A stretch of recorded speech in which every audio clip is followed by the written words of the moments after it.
এইভাবেই আজকে আমার দিনটা শুরু হলো। হ্যাঁ, তোমরা ঠিক ধরেছো, আজ আমার বার্থডে 3/10/2025। তো সকালেই চা খেয়ে তারপর একটু মুড়ি ভিজিয়ে খেয়ে বেরিয়ে পড়েছিলাম আমি বাবা কিছু কেনাকাটার জন্য। সবার প্রথমে চলে গেছিলাম ট্রেন্ডসে এই দুটো জামা পছন্দ হয়েছিল, তার মধ্যে একটা নিয়েছিলাম। তারপর পুজো দেওয়া কমপ্লিট করে আমি চলে গেছিলাম কেক কেনার জন্য। কেক কেনা হয়ে গেল। তারপর বাড়ি আসার পথে ফুলগুলো খুব সুন্দর লাগছিল, তার মধ্যে একটা ফুল নিয়েছিলাম এবং মিষ্টি কিনেছিলাম। তারপর বাড়ি চলে এলাম। দুপুরের লাঞ্চ মা আজকে বার্থডে স্পেশাল করেছিল, তো এত কিছু আয়োজন করেছিল, তো সবটা খেতে পারিনি, বাট মা এত কষ্ট করে করেছে তাই জন্য থ্যাংক ইউ। তারপর দুপুরে দাদা ডেকোরেশনের জন্য সব শুরু করে নিল।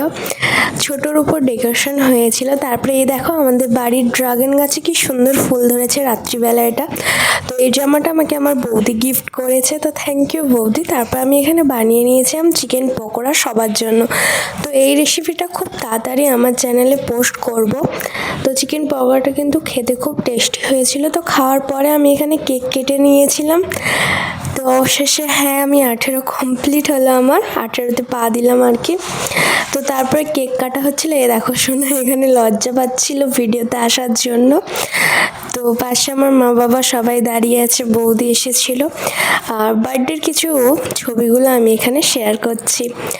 তো তোমরা এই ভিডিওটা যদি পছন্দ করো একটা লাইক করে দিও এবং আমার পাশে থেকেও সাবস্ক্রাইব করে। তারপরে আমার জন্য দাদাই গিফট এনেছিল এই সেন্টার বোতল, পারফিউমটা এনেছিল।